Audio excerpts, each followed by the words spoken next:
Welcome to Heart to Hi, Heart. How are you this morning? happy to be here. I'm doing well, thank you. It's, I guess, a little bit cloudy slash rainy the past few, or like the past week in California, but that's fine. I'm okay with staying indoors. How are you? Good, good. Us in Canada, and I live in Montreal, Canada. It's very, very cold, and there's lots of snow. There was a snowstorm Ooh, yesterday. hopefully you're able to just stay in as well. Well, that's the thing. No, not really. Oh, really? Lots of dinner plans. So I'm gonna have to drive in the snow. Oh my gosh, that's terrifying. I could never. You get used to it, but you go slower. So, you've moved to the state to take this job at Blizzard. So let's talk a little Mhm. bit about your move first. Where you were before and where you are now. Yeah, so I was born and raised in Manila, Philippines, specifically Quezon City. I lived there my entire life before moving to the States. Very much used to hot and humid weather, so big adjustment to come to California where it's, they say it's hot, but not really. And then around this time of year, I find it cold already. And at night, and yeah, definitely a lot drier weather and you know little bit of culture shock in terms of like um California is very much driving only. There is almost no public transport. Prices of things are a bit shocking to me, but I guess I should have known. I've been to the States before as a tourist. But yeah, other than that, living here has been really great. People are super nice and the job has been fun. So happy to grow in a different place than I'm used to. Yeah, no, of course. And it's kind of like I feel that a lot of people dream about a job at Blizzard, and especially like being a game designer in a game you really like. That must be like a dream come true. Absolutely. Yeah.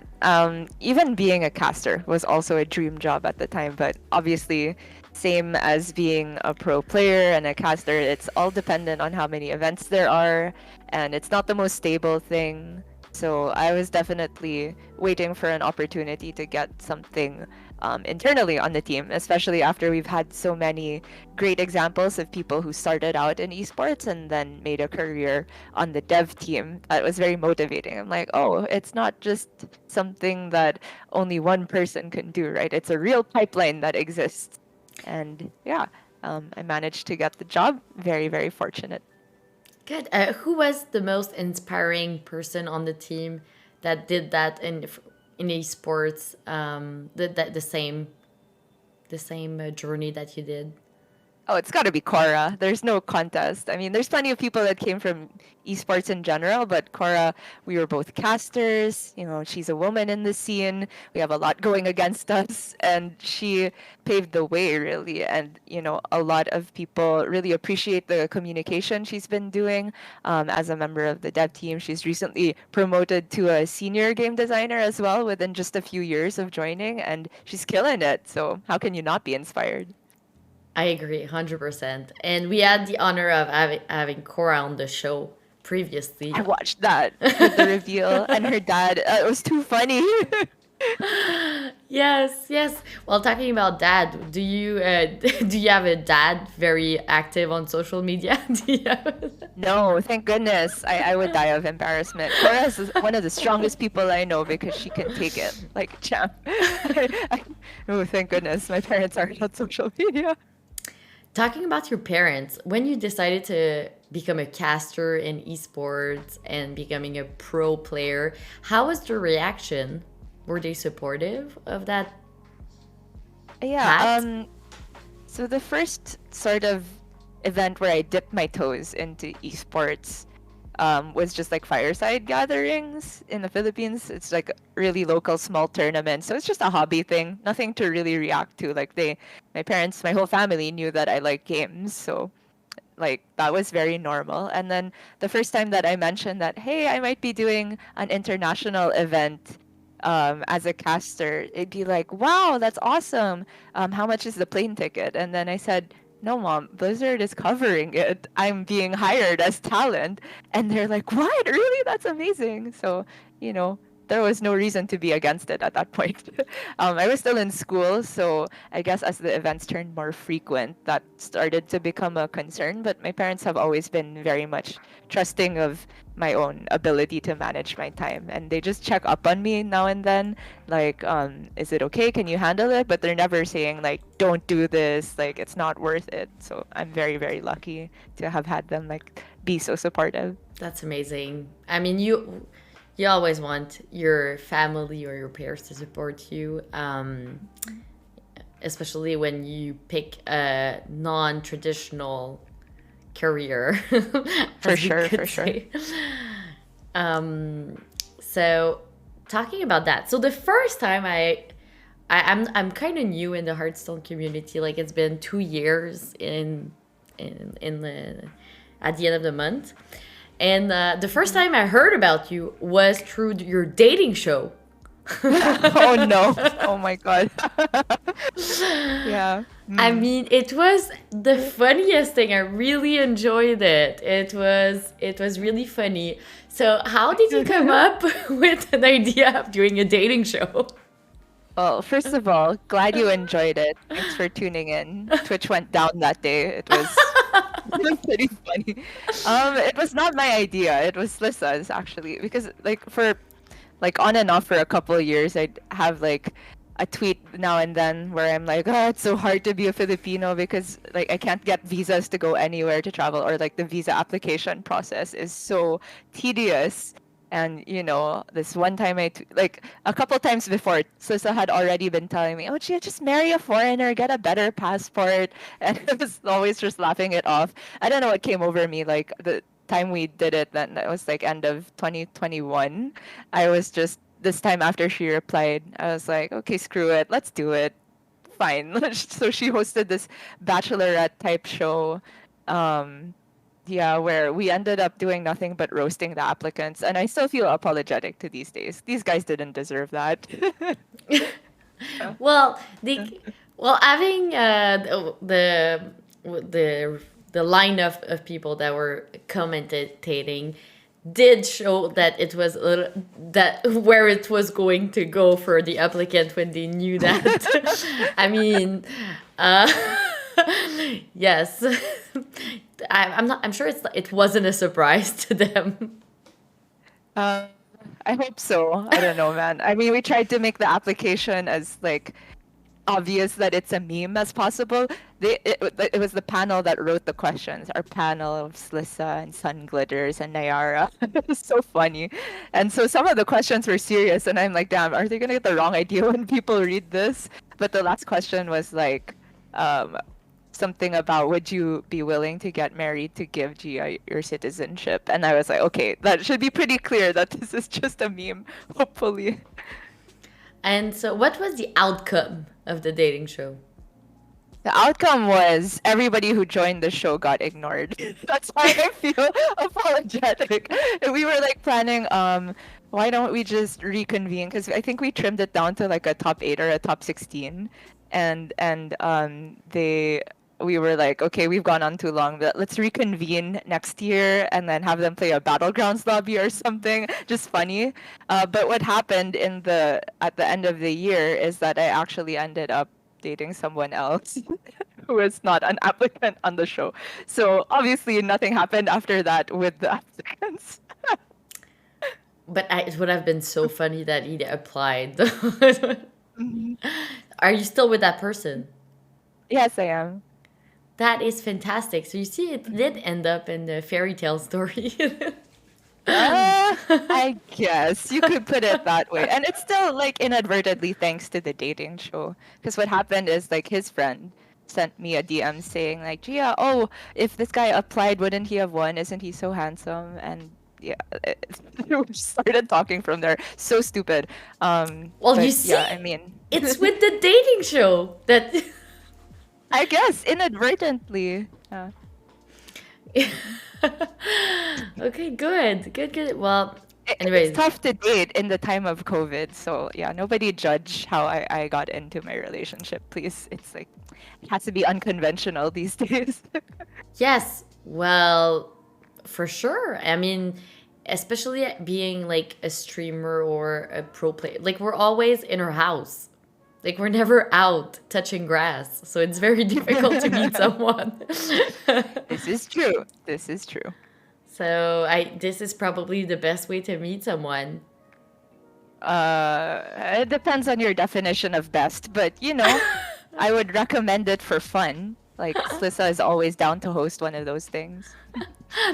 No, no, but I was saying more online than a panel. But Oh yeah, sure, sure, sure. Just online in general, not necessarily a dating show. no, But if exactly. you're bored, you could go all the way to a dating show. It's like it's entertainment as well. Oh my god. So okay, so y- you were a caster right before changing to working at Blizzard, right? Hmm. So we have a couple of questions related to that for you. Tom Sure. Tom Tom. Um and so 1 second. So can you tell us about an anecdote, a fun anecdote that happens during your casting? Ooh, a fun one. Yeah. Like, And a most embarrassing one, both.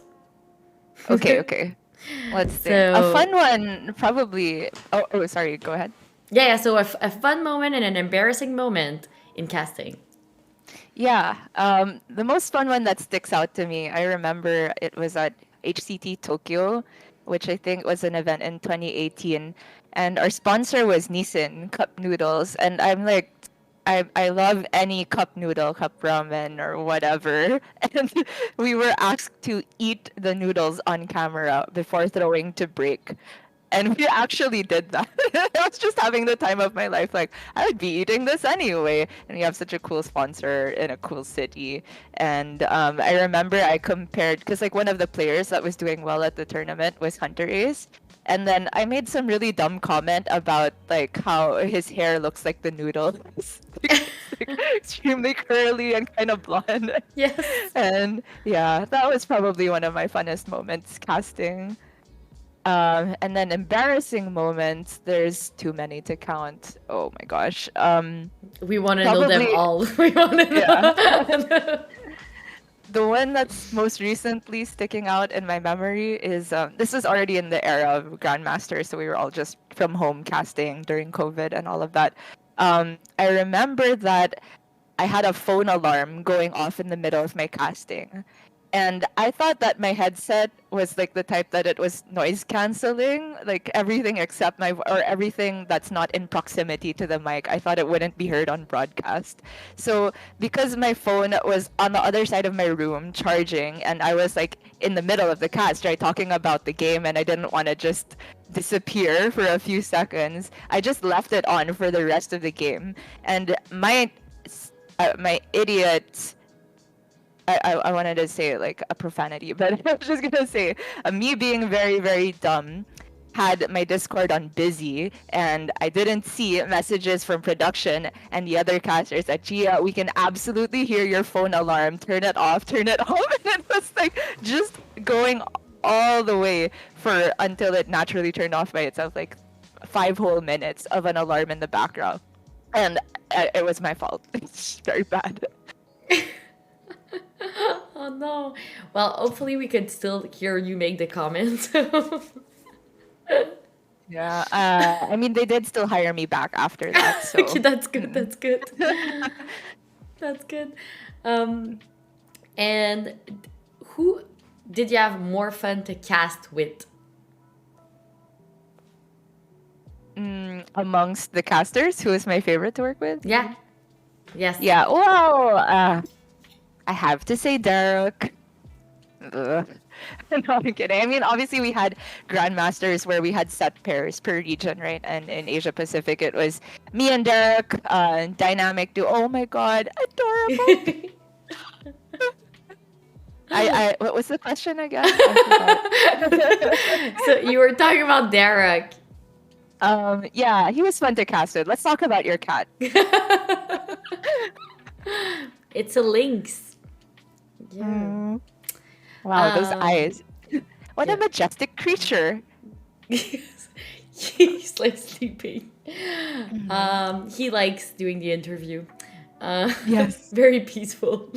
Let's interview your links. Just don't care about me. Who cares about me? So, did you prefer casting as like, opposed to like playing professionally? Do you prefer to be on one side or the other side of the room?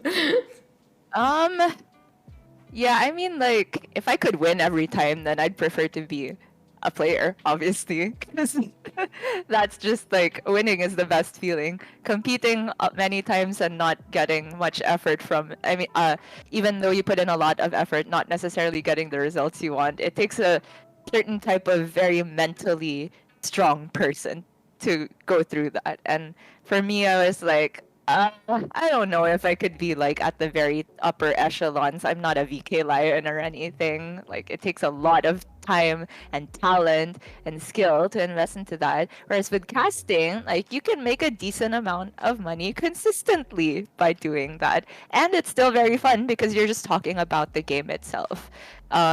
With casting and playing though, there is like the caveat of if you're on stream and you will be, all the time when you're casting. It's like people are always going to judge either what you say or what you play. And it's difficult to defend yourself against the internet. But I mean, that's just part of the job. Yeah, no, for sure. And I mean, it's inevitable. You're gonna have some critics, even if you say everything right. They're gonna say your voice is not nice, or your hair Yeah, is on the wrong side, or your. that's true. So yeah, they're gonna find something. um, I will say though, like overall, just with both casting and playing, these were most enjoyable to me when we were at events, like live mhm. events, where you can see everybody and just have that sense of community. No matter whether I was playing or casting, nothing can replicate that. So that aspect of it is equally fun. Yeah, no, for sure. Um, do you have a favorite esports moment? Yeah, probably yeah. The 2019 World Championship. This was in Taiwan.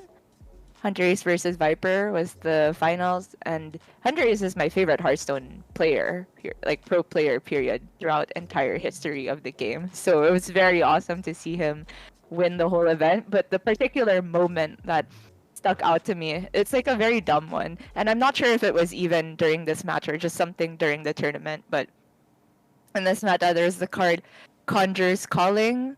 It's like the 4 mana destroy a minion and then summon 2 minions of the same cost to replace it, right? And like people were oftentimes using this card just to find a very specific out of like when you're far behind on board, you conjures calling your opponent's 2 drop to try and get a Doomsayer to come out. And this is just like some very extremely low odds for that to happen, but people would do it if it's their only out, right?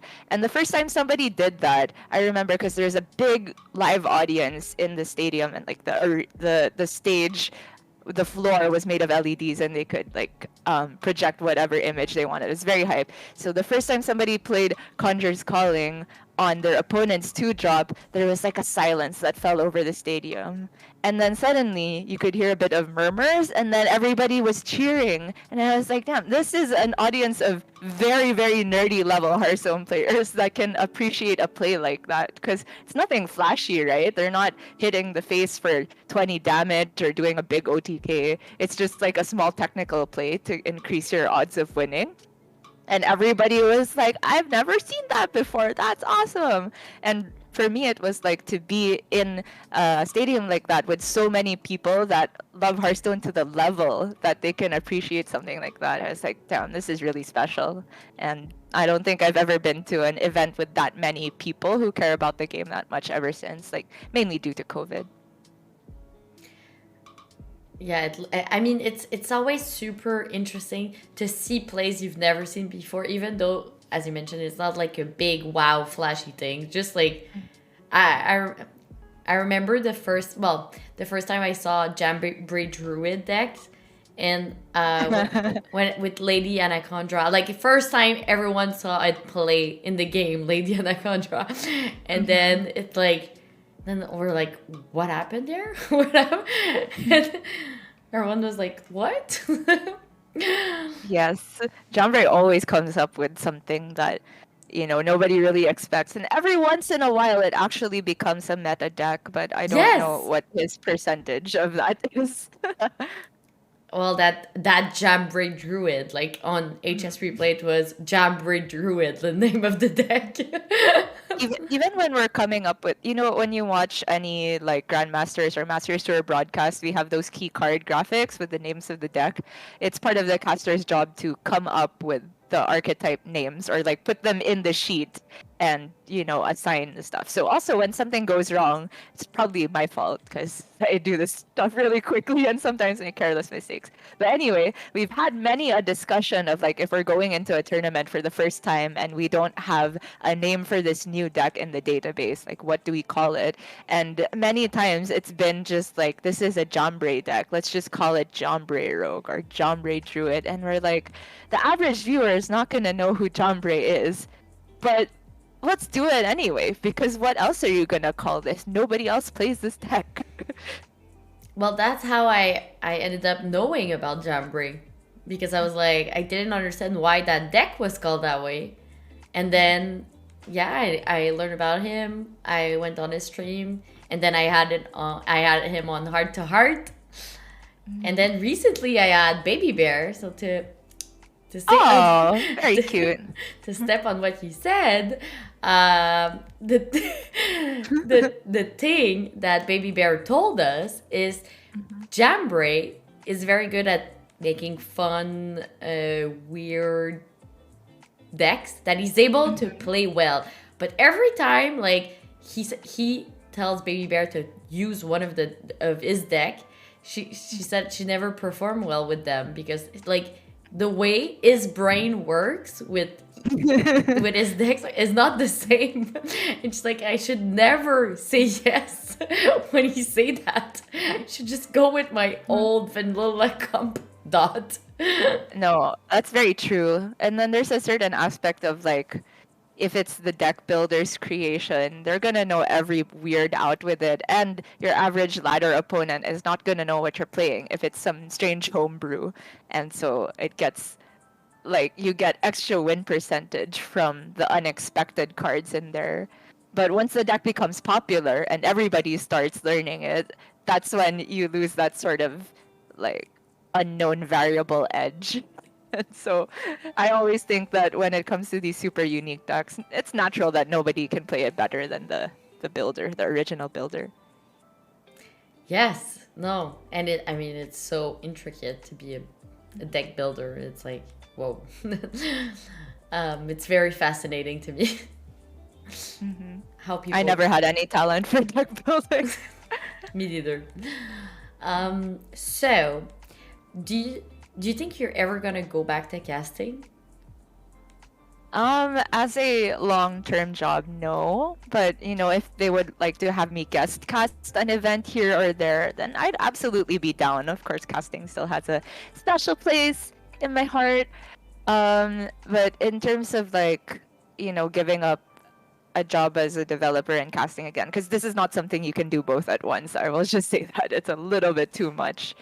Um, I wouldn't want to try and take people's opportunities while I have a stable and thing that I'm very lucky to do already going for me, right? I'm not gonna try and say, give me this job because I've been doing it for so long. Like I see my moving to the dev team as an opportunity for, if we continue to have this sort of set rotation of 6 regular casters that you might see, then there's a new slot for somebody to come up and establish a career, and that's a good thing. For sure, for sure. I mean, you're you're gonna give a spot to another special person by doing this. Hopefully, you can be also the person mentor. Hmm. Yeah. I'd totally be down for that. Like, unfortunately, the reality is there's not infinite opportunities for casting. There's only so many events, and then events that are, big enough and get traction for you to get your name out there. There's not enough opportunities. So, if there was somebody that could, take the fortunate path that I had and make something of it, nothing would make me happier. Good. We're all taking notes, and Blizzard is taking notes. It's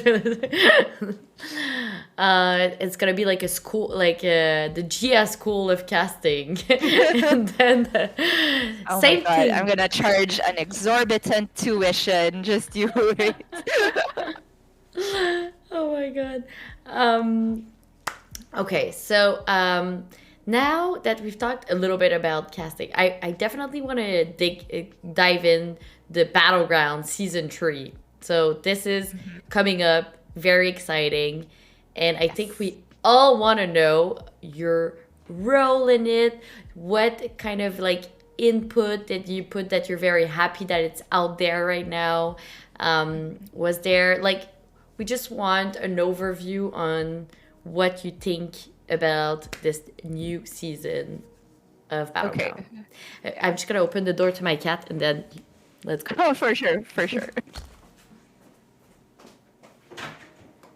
All right, chat. She's gone. Tell me your honest thoughts about Heart Queen. Okay. Sorry. No worries. Okay, so season Okay. 3. Woo. Two questions there, right? So first is like, what did I contribute that I'm happy about, and the other is what do I think of the content of the Yes. new patch in general. So in terms of what I contributed, this is not much, honestly. When I joined the team, the content for this upcoming patch was, I would say, 95% done already. Like the team, my amazing colleagues, had already come up with the designs of all the undead, all the dual types, and all the returning minions, remove minions, and the new minions on the side. It's a huge patch, and it's a lot of content that they worked on. And I was joining at the stage where it was just, I guess, a final balance pass or like assigning the names and the art to some cards. So my contribution was not too big for this upcoming patch.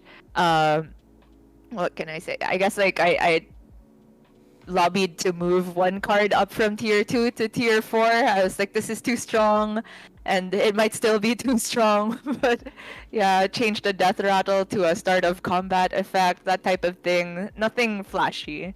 But, I'm happy that I got to join at that stage also, where it wasn't asking too much of me and my very first week of like, Gia, come up with 20 new minion designs. It wasn't like that. It was like a good sort of introduction to how the process works, because it's actually a very, very streamlined schedule that we have where we're working on several patches at once, several content drops. Um, in terms of what do I think of the new content? I'm hyped as heck. I think that even though I was a big fan of quests, and from a designs perspective, they were very, very good for the game in terms of letting us balance heroes on a different axis than just armor.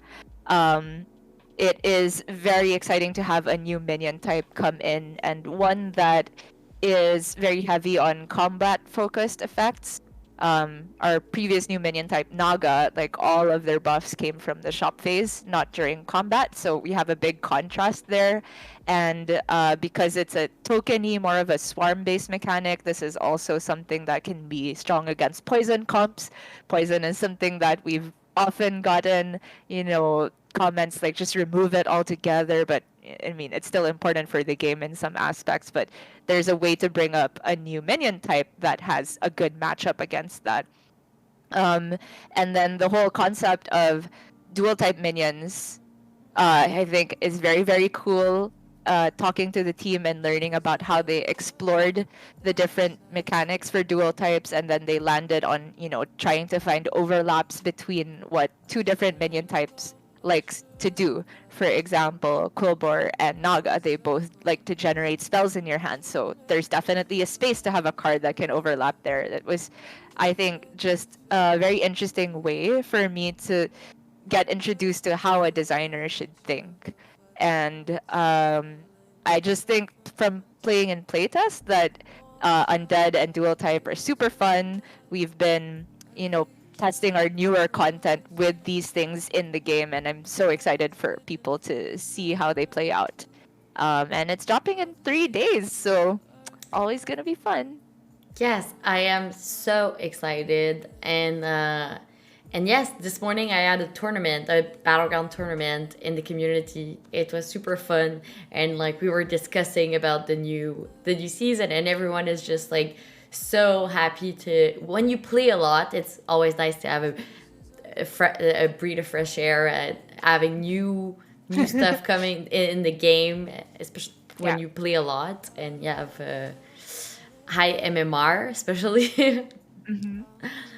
Yeah, um, super thankful to everybody who hosts tournaments as well for Battlegrounds. It's, you know, really nice to see. Like, I keep hearing sentiment that we need more tournaments, more support, and everybody who hosts community grassroots tournaments out of the goodness of their heart. We appreciate you so much. it was super fun. I was happy that like it's 9 a.m. on a Saturday that people actually Mhm. got here and played. Yeah. So yeah, I feel that the community loves it too. So it's good, Aw, as you mentioned, like all the content creators that are hosting tourney were very appreciative of that. absolutely. You should keep that going.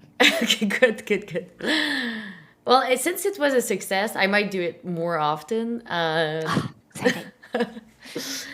Um, and so that leads me to, okay. So there was the buddy system, and Mm-hmm. like on social media, people were like, "Oh, we're tired of the buddy is too linear," and then there's a quest, and then we're back to the same conversation, and then people are like, "Well, maybe the buddy were not that bad after all." So how do you handle, like, it's so difficult. I feel that people are just complaining to complain sometimes, and it's like, where do you stand in all that discussion? Yeah. So when deciding whether to keep a system overall, so like Quest, Buddies, Darkmoon Prizes, Diablo, these are all systems in that they're an overarching mechanic throughout the game, which is generally tied to the duration of a season of Battlegrounds. When discussing whether or not we should keep a system, put it back in, a lot of factors go into this, right? There is, personal opinions. Do we think this makes the game more enjoyable, more varied? There is community sentiment. Like a lot of us are on Twitter and Reddit, just kind of trying to get a feel for what people think about these things. There's a lot of content creators that hold informal polls, which we look at. Then, of course, there's the internal data that we have, which is are we seeing a significant dip in user engagement over time? With this particular system and compared to other systems. And then there's also internal surveys that we send out to try and catch a bigger sample size, because what we see on Twitter and Reddit is probably skewed towards, highly engaged players, players that love the game enough or care about the game enough that they want to, look for high level techniques or improve their MMR. But the vast majority of players who engage with Battlegrounds don't play all that often, and they're not necessarily looking to um, try very hard to increase their rank. And those players matter too, because we're just trying to get as many people as possible into the game to keep it healthy, and so we can keep growing the game. So with all these factors, you're absolutely right in that it is difficult as heck to make a decision. Uh, we did see with quests from more engaged users feedback that it seemed to be slightly less polarizing than buddies. Like I remember with buddies, Slissa put out a poll that, will you miss them or do you want them gone? And the answers were split exactly 50% down the middle. And, I was one of the people that really enjoyed the buddy system because I liked having, a guideline in the game, or like a certain alternate strategy I can do that's more reliable.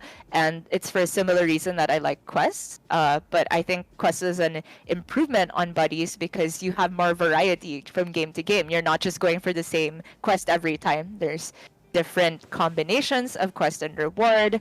There's adjusting difficulties depending on the strength of the hero you pick, and it can lead to several different outcomes. But that also has a period of time where, after this duration, you've seen enough of the combinations that it's probably not adding much variety or difference to your game anymore. So, um, it's natural that people would get bored of quests or any system over time, I would say. And the most important thing leading up into new content is, for a new player, is it too overwhelming to have a new minion type, dual type minions, and quests all at once in your face if you're playing Battlegrounds for the first time? And with every new content drop, we are trying to get new players to engage, right? We have trailer videos, we have these community events, and we're trying to build interest in the game. But is the game approachable at that point? Maybe not with a system and with dual types and with a whole new minion type.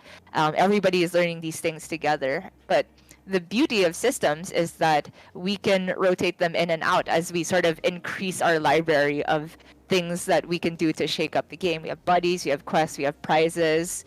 We technically have Diablo, but I would not like to return Diablo, at least in its old iteration. And these systems, we also have data of what were the things people enjoyed about them and what are the things we can improve on. And keeping these in mind, we could return systems with updates to them. We could add new content to an existing system, just like with quests. We had like mid-season content drop of new quests, new heroes, and all of that. And it's just good to have these things to fall back on, but I do think it's important to let the game be in its base state for a while. That being said, there's no guarantee that we'll never have an evergreen system. It's something that we've talked about internally. And if we land on a system that we feel has enough potential to make games varied, and not get too stale over time, and if we land on a system that has enough design space to keep adding new iterations of it, then this could be something that we think about keeping long term. And obviously, all of these things take a lot of upkeep, so we all need to be on board on it as a team, and we're thinking about these things every day. So anything could happen is my TLDR on that. Yes, and what am I more surprised about? It's the fact that the quest, I feel like, it's like there's so many quests. So like, I mean, how can it become boring? That's what I don't understand. And like there was some also nerfs, buffs like throughout the time of the system. So I mean, the combination are almost endless. So that's why I'm surprised that the community still is, well, some part of the community thinks that like they need to have something new. As in my opinion, quests, it's, I feel that every game it feels new. Well, I'm really glad to hear that. And I guess with every system, like you said, there's always going to be some people that it's just not their cup of tea. Like maybe they don't want to be given something so linear to do, or they don't want to have another layer of things to think about on top of the base game. Or, another complaint is some people think that quests make your game end on the turn you get them, depending on how powerful are the quest options you have. And these are all valid criticisms. Like, our goal is just to, with every new system or every iteration of a system we come up with, to, try and have as many players as possible have the most fun. It's never going to be 100%, but I do think quests are an improvement on buddies, at least in terms of how polarizing it is. And we can keep moving in that direction, taking lessons from what made quests so compelling and what points of them did players dislike. Good. Well, it's super interesting. Thanks for talking a little bit about that, because I feel anyways, I feel that quest is super super nice still at the end of the season. Mm-hmm. So with the new season coming up, I'm pretty sure you guys are probably already starting to think about the next one after that. Mm-hmm.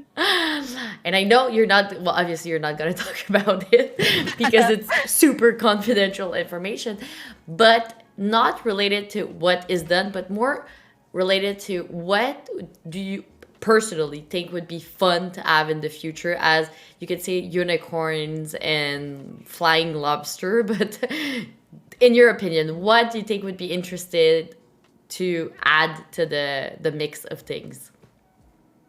Um, in terms of systems or just like minion types, what do you? Anything. It can be anything, Oh, but anything? just in battlegrounds. Battlegrounds, what would be fun to add to Battlegrounds is like a 3D system where you're playing in a live arena. Every card you play spouts out a hologram, and that's how your warband fights. You know, if I'm allowed to say anything, budget aside, technical feasibility aside, that's what I want to do with Battlegrounds.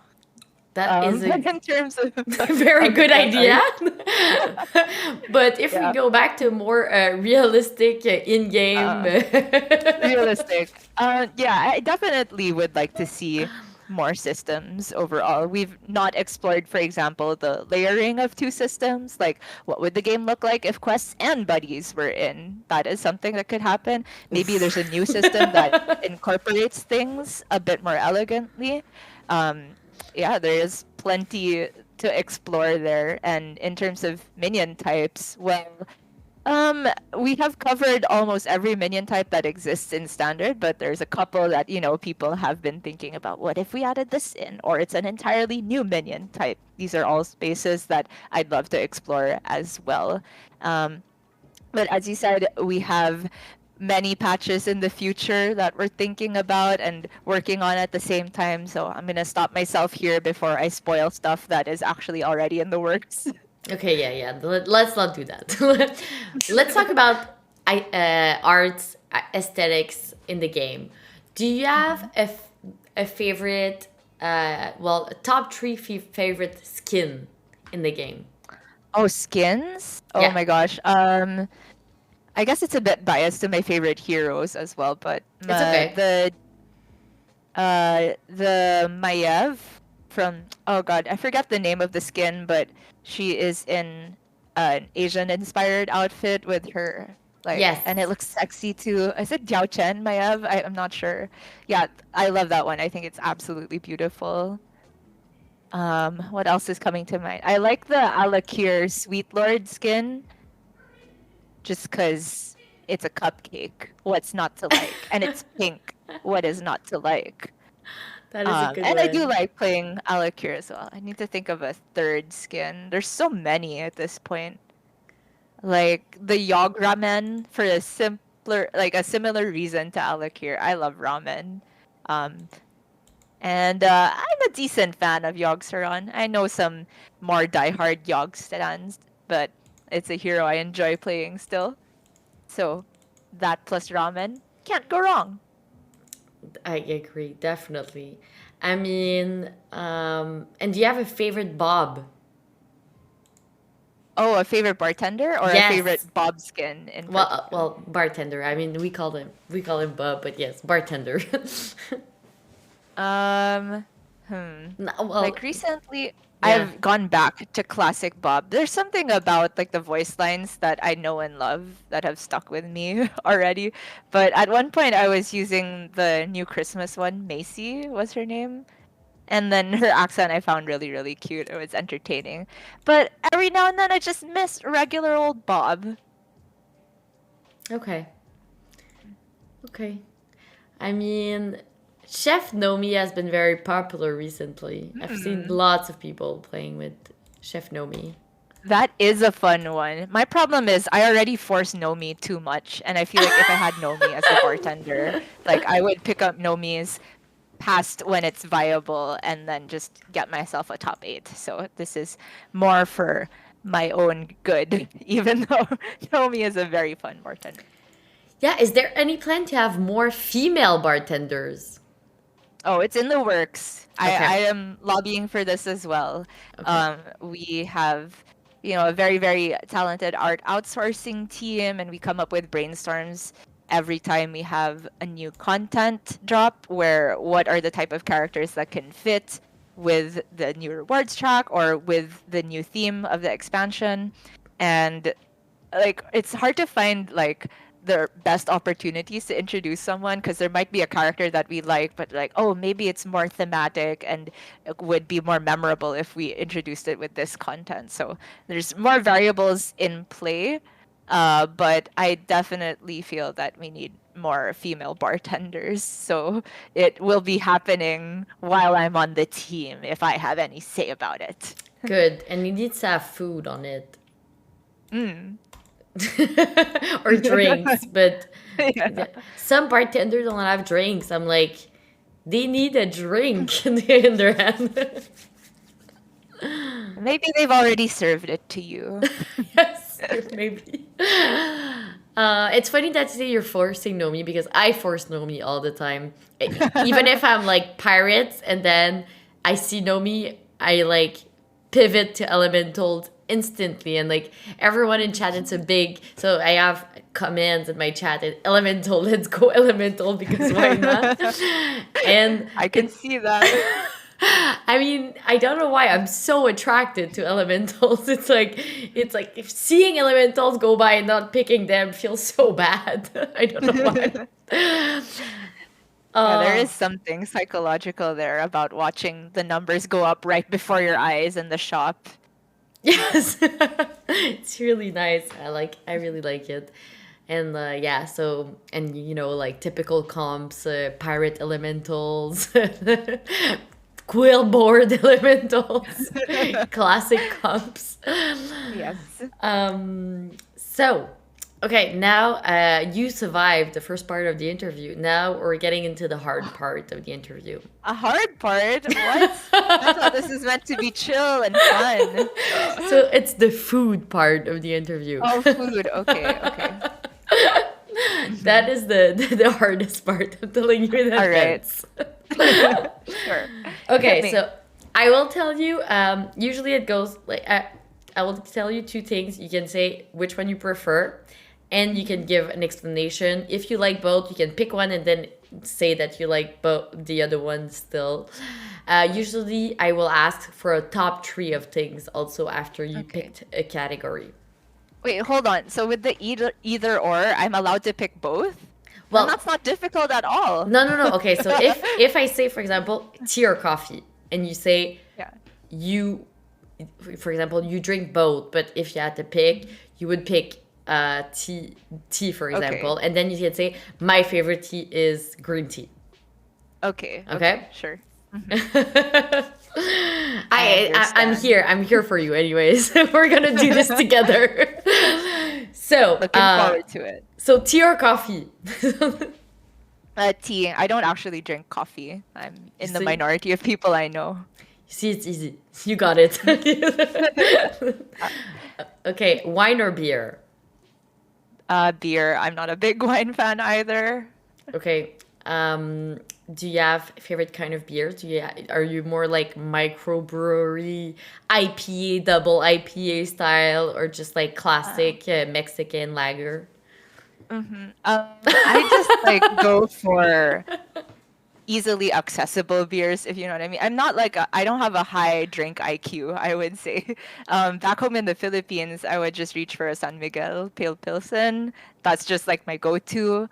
Um, I don't mind a Red Horse either. These are Filipino beers. Ever since going to California, there is like a local beer that's called Mango Cart. It's like a fruit, well, mango-based beer, which I really enjoyed. I've gotten that quite a bit recently. And I also like wheaty beers, stouts, yeah, Belgian beers. These are all fine with me. But what I've had most often is definitely just San Miguel, because it's easy to find in the Philippines. Okay. Okay. Fruits or vegetables? Ooh, this is where it starts to get difficult. Yeah, you were gonna say. I mean, I love both. Um, I think I do eat veggies more often, but I'm gonna say fruit in the end, because the tomato is a fruit, and this is Oh my something I cannot god. live without. Okay, I no, cannot tomato live. is a vegetable in my stream. What? Yes. No, So this is not everything that you put accurate. in a salad, it's a vegetable. If you're able to What? put it in a fruit salad, it's a fruit. Oh my god. You could put like bits of actual fruit, sweet fruit, in a normal salad. Okay, People do so that. let's do if you're able to put it in a fruit salad, it's a fruit. Okay, fine, fine, fine. If that's our criteria, then I'll go veggie because there's a lot Okay. of things.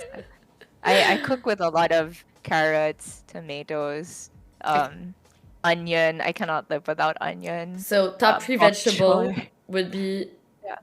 tomato, It's onion, not and a vegetable. This is ruining my brain.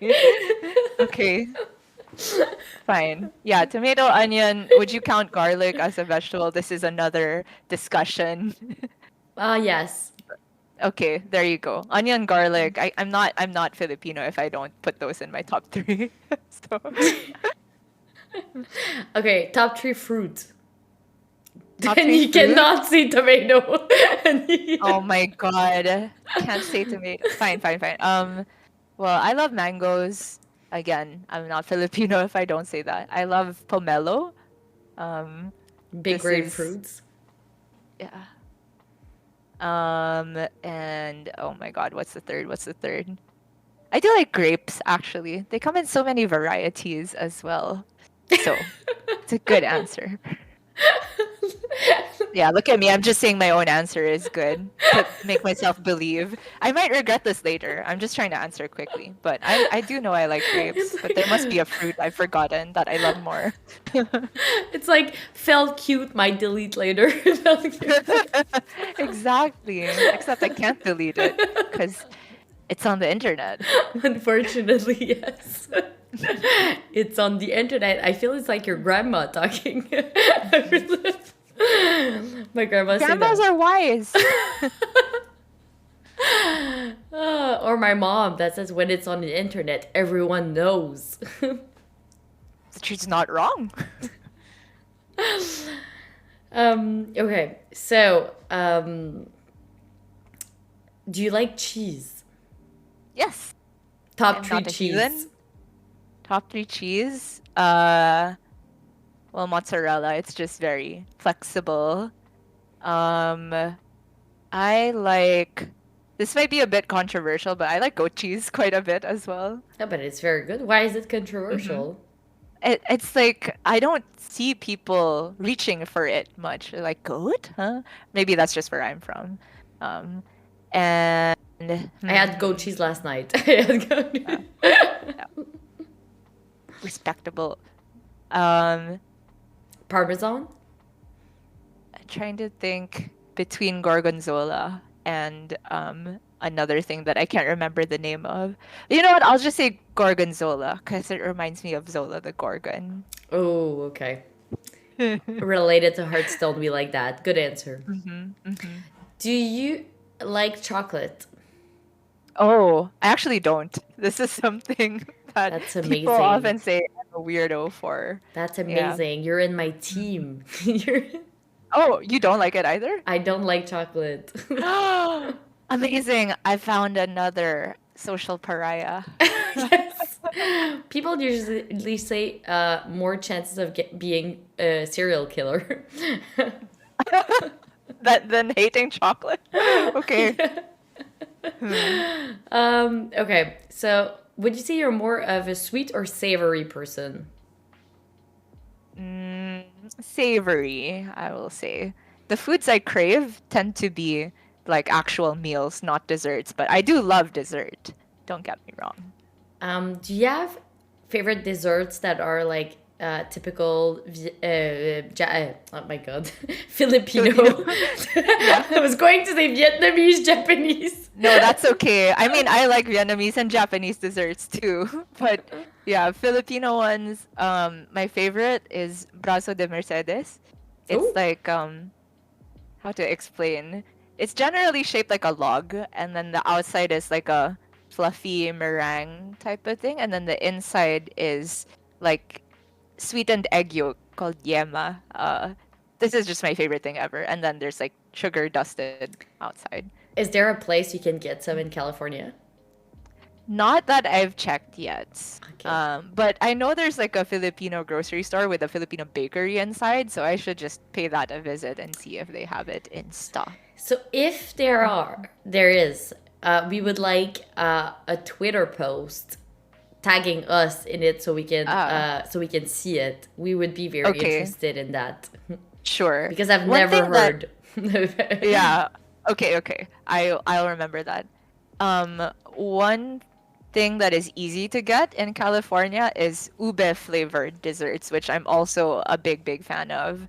Ube ice cream, ube mamon, ube crinkles, ube jam, whatever it is. What's I like that? that. Ube is, do you know taro? Yeah. Yeah, it's like I would say it's taro but better. Maybe that's just me being biased, but it has a very similar like earthy taste, like almost a little bit vanilla, and it's a root crop also, but the color is more intensely purple and it's sweeter in my opinion, and it goes in almost any dessert. It is delicious. And there is like a boba place close to here that serves an ube drink, and an ice cream and taiyaki place that has ube ice cream. And then there's a Filipino grocery itself. And yeah, I have no problems finding ube, which I'm very happy about. You need to explain to us why people like boba tea. I just don't understand it. Like, it's something that is, like, I don't understand the concept. Boba. So do you not like the bubbles or the I type of like the tea itself? bubbles. I like the bubbles. Oh, I okay. just find it super sweet. Oh, have you gone to a place where you can like adjust the sugar level? A lot of them do that now where you're like you can Ah. choose 50%, 30%, all of that. Ah. Mm. Maybe that's what I need. Yeah. I mean, I would recommend that. Honestly though, I'm not a big fan of the boba in boba. Like I used to, but nowadays I'm just getting like jelly as my topping. Like aloe or like lychee jelly or coconut jelly. That's my favorite thing. And then yeah, I don't have to chew as much when I'm drinking my drink. Interesting. Interesting. I don't even think it's a choice here, but I will check it out. Okay. Yeah, boba is it's a vast and detailed world. I think a lot of places are catching up to other ones. Like I think being from Asia, this was a trend that I got a bit more knowledge of before the rest of the world. And so I'm almost even too cool for the boba trend. I'm past it. Tapioca's out, man. It's jelly that's in. Good. What are the food that you hate? Food that I hate. There Except for are chocolate. sure. I wouldn't even say I hate chocolate. Like I could never ever eat it. I just never reach for it. You know what I mean? Yeah, yeah, same for me. Uh, yeah. Foods that I avoid though. Okay. Do you know what century egg is? Yes. Yes, I Yeah, had I some. cannot eat this. I know this is like a very fancy food, even a luxury food in Chinese cuisine, and I'm half Chinese, and a lot of my family see this as something that's very special. You should enjoy it, but I have never enjoyed century egg. I It's hate it. horrible. Okay, so Um, yes, that's a good one. yeah. What else? I don't generally like certain fruits as well. Like I don't like guava. I don't like papaya. Um, Wow. You're what else? you're the Filipino version of me. You're the I I guess. don't like three Uh, things: chocolate, papaya, and raisins. oh, I do like raisins though. Uh, Okay. We're not the okay, same. we're good. We're good. Yeah, in my cookies, I like raisin. Okay. Um, what else? There's not that many food I dislike, I guess. Okay. Oh, Are I don't you? like balut. This is a Filipino street food that's very famous. I can't eat it. I mean, I've tried it. I don't like it. What is it? Oh, balut is this is a chick like a chick embryo. Or it's like a not fully developed egg. So it's like more developed than an egg, as in the eggs you buy in the store to just crack. So there is like a tiny, l- not quite baby chick in there, and it's like it's boiled, and then people add salt to it or a little bit of flavoring, but you eat it straight from the shell. And this is no, no, I just cannot. Yeah, it doesn't seem appealing to me either. Mhm. Whew. Are you allergic to anything? Not that I know of, actually. And this That's good. is a very lucky thing. People have many food restrictions, and it's a difficult way to live. So I am very thankful that I can eat anything. Are you a cook? Not a skilled one, but I do cook like pretty often, especially after moving, and I enjoy it, but I'm not like using any fancy ingredients or stuff. I tend to just make stir-fried rice or noodle dishes, simple meats, all of that. If you were to impress your boyfriend on a romantic dinner, what would you cook? Oh, I definitely did impress him actually with my cooking before. It wasn't romantic or anything, but no, I mean he told me I made a dish that was 10 out of 10. It Ooh. was mapo tofu, Japanese style. Um, Yeah. and he doesn't even like tofu, so this is not like the main part of the dish. I guess I adjusted it to be a bit more to his taste, but like the mixture of a spicy bean paste with oyster sauce, soy sauce, all of my favorite condiments, and then some ground pork, rice, tofu. This was good. And this was my way of trying to get him to be a bit more tolerant of spice because this is something that he wants to improve on and got on my level. So he is not very he's not very into spicy food. I think he's trying to be more into it. Just Okay. so we can eat the same level of stuff. But he does like to try it. Like when I went to visit him before, we went to a Sichuan Chinese noodle restaurant where you could choose the level of spice. And then I got a level 3 and he got a level 1. And he's like, I'm so weak. I gotta improve. Yeah. Did he taste your level 3? I think he had a little sip and couldn't feel his tongue for a bit. Oh, okay. That's not a good sign. It's okay. Um, You can build on it though. This is something people can work on. definitely, definitely. What is your go-to to order food? Ooh, takeout. Yeah. I really like sushi. Um, Obviously, takeout sushi is not super high quality sushi, but like I don't mind low quality sushi now and then. Um, like if I go to a restaurant to sit down, I'll probably get a fancier order with like proper slices of good stuff. But like taking to go sushi, just like the very Americanized California rolls or whatever rolls with avocado and imitation crab. This stuff is yummy too, and I like to get this as takeout. It's true. It's good too. It's Hmm. it, it, there's definitely need to be a balance into like the fancy stuff and the good low stuff also Hmm. to be balanced. That's right. That's right. Good. Um, so um, I think we got into all the food question. You Oh, survived. I survived the Ah, difficult no, round. no, Oh, there's the last one. uh oh. Sorry, your Uh oh. Uh favorite oh. flavor of noodles, of instant noodles. Oh my gosh. There's one that I tried recently that I can't remember the name of the brand of it, but my uncle like hoarded this stuff when we had our family trip to Big Bear Lake for Thanksgiving, and there were a few cup noodles left of it. So I took some home, and it was like a black garlic flavor. So good. I need to remember the brand name, but the cup was black and it had like I think a silver peel off lid. This was delicious. That sounds delicious. Definitely. Mhm. I had one that was jade, a jade Jade? one. Yeah, Interesting. yeah. It was nice. It was like a green. The pasta were green and the sauce was green, so everything was green. Oh, the sauce was. I thought it was like Jade brand, but it's Jade flavor. Interesting.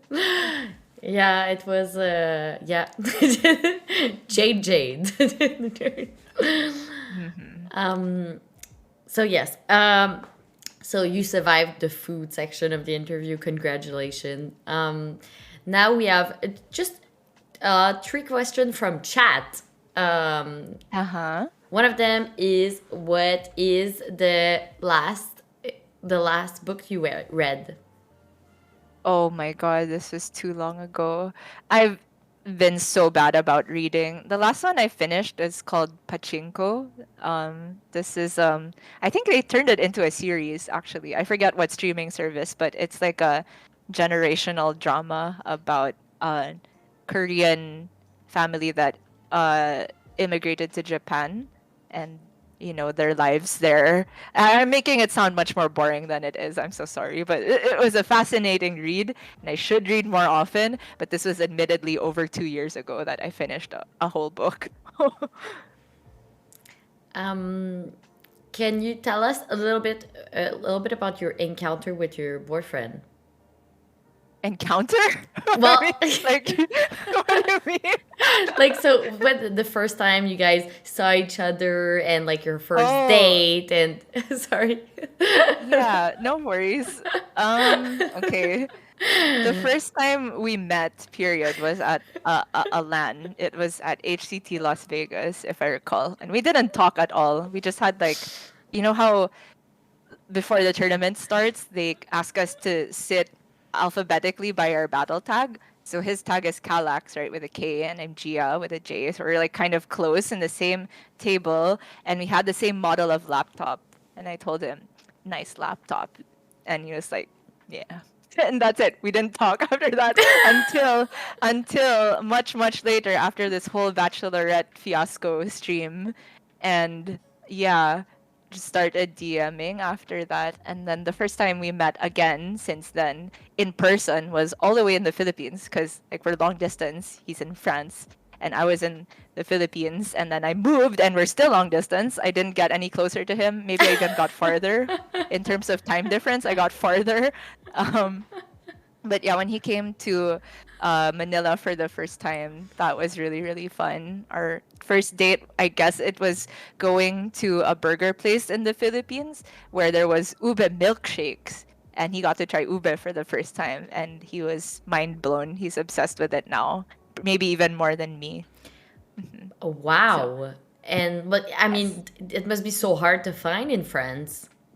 Yeah, I think he's saying it's non-existent because I had gone to Paris also to visit him last year, and we were looking for, is there any Filipino food just out of curiosity. We found one restaurant in the entirety of Paris. There's one Filipino restaurant, and we didn't even get to go because it was closed.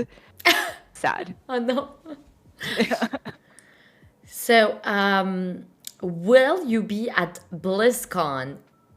Pending if we have one, but yes. Mm-hmm. I mean, we should have one. Mikey Barra promised that we would have one this year, and I will be there. I'll just say that. I mean, I've never been to a BlizzCon, and I would love to go. And I have no excuse to not go because I'm on the team now. So I will be there. Amazing. I mean, I would be so happy that BlizzCon would return. I mean, everyone is telling us that it's so incredible and like it's like devastating when you don't have the opportunity to try because it doesn't exist anymore. Mm-hmm. I mean, it's coming back. Let's just hope that it's as good as it was before the era of COVID because I've only ever heard like very cool stories and it's going to be so hyped to be surrounded by people who are all into the same stuff as you and you know for me it'll be a bit weird entering as a dev on my first BlizzCon rather than as a fan because I'm still going to feel like I'm there as a fan, you know what I mean? For But sure, for sure. exciting. I hope we can meet there. Yes, definitely. Talking of which, are you going to TwitchCon? In Paris. I'd like any excuse to go to Paris, but I don't know if I have much to do at TwitchCon. I don't stream like my boyfriend does stream, but I don't think he has much interest in cons. We'll see. If I could just take it as an excuse to go visit him, sure, absolutely. Okay, amazing. See you there. Ooh, fun. Well, that's it. You did it. Yay! I survived. Yes. So thank you so much for taking of your time on this Saturday morning to do the interview. We really appreciate that. Thank you so much. Oh, thank you for having me. This was super fun. Talking about food, you can always count on me. Good, I'm glad. Well, thank you for coming on the show, and we will talk soon. Take care. Bye. See you at Bye. BlizzCon. See you. Yes. Maybe hopefully a bit sooner than that. Yes.